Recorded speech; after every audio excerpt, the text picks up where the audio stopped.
Assalamualaikum warahmatullahi wabarakatuh. Para pemirsa rahimakumullah.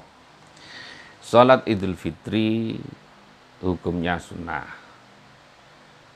Menjadi afdhalun nawafil. Paling utama-utamanya salat sunnah. Ada yang mengatakan fardu kifayah.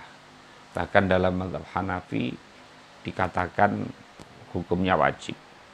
Ya, hukumnya wajib.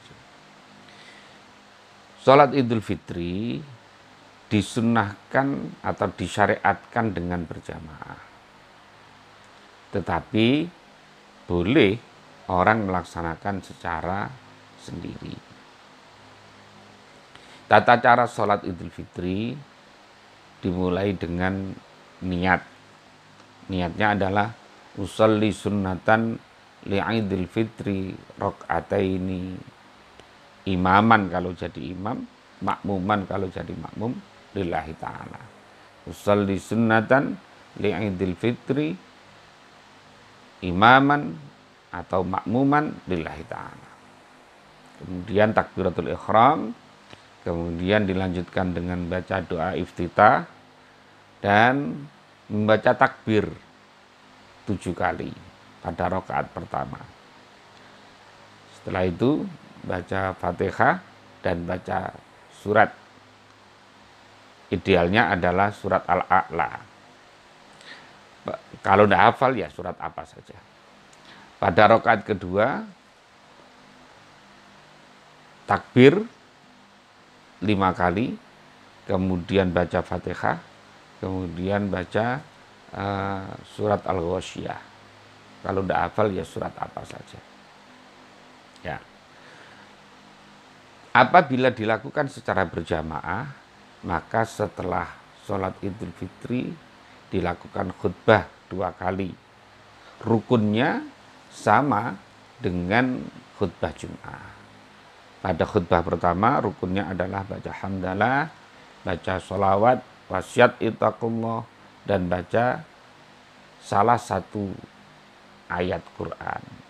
Pada khutbah kedua baca hamdalah, baca sholawat, wasiat ittaqullah, mendoakan kaum muslimin muslimat. Dan disunahkan pada khutbah pertama dimulai dengan takbir sebanyak 9 kali. Pada rakaat kedua, pada khutbah kedua dimulai takbir 7 kali. Ini kalau dilakukan secara berjamaah. Kalau dilakukan secara sendiri maka tidak perlu khutbah. Para pemirsa rahimakumullah, sebetulnya kondisi bangsa yang sekarang ini yang kita tidak boleh kumpul-kumpul, ya, maka sholat Idul Fitri bisa dilakukan di rumah masing-masing, berjamaah dengan keluarga, dengan istri, dengan anak, dengan menantu, dengan cucu dan sebagainya. Maka tata caranya seperti tadi. Ya, tata caranya seperti tadi. Itu. Kemudian waktunya adalah sejak mulai munculnya matahari sampai zuhur. Ya, sampai zuhur. Idealnya adalah ya ketika matahari tingginya sepenggalah. Jadi seperti sholat duha. Ya, seperti sholat duha. Bahkan disunahkan kalau bisa agak tinggian lagi dikit 2 penggalah. Mengapa? Karena untuk memberikan keleluasaan waktu bagi masyarakat untuk menunaikan zakat fitrah. Ya, menunaikan zakat fitrah. Kemudian hal-hal yang disunahkan. Hal-hal yang disunahkan adalah malam mulai maghrib disunahkan untuk bertakbir. Bertakbir, bertahmid, bertahlil, waktunya sampai pelaksanaan sholat Idul Fitri. Memperbanyak baca Quran, sholat tahajud dan sebagainya. Sholat witir jangan dilupakan. Kemudian disunahkan mandi. Mandi Idul Fitri ini disunahkan mulai tengah malam. Dilakukan pagi hari juga boleh. Kemudian disunahkan untuk memakai wewangian, ya, memakai wewangian dan berhias. Kalau sholatnya itu di tempat ramai, di masjid dan di lapangan, yang disunahkan untuk memakai wewangian dan berhias adalah laki-laki, kaum bapak-bapak. Sementara ibu-ibu yang sepuh juga disunahkan hadir sholat di masjid maupun di lapangan.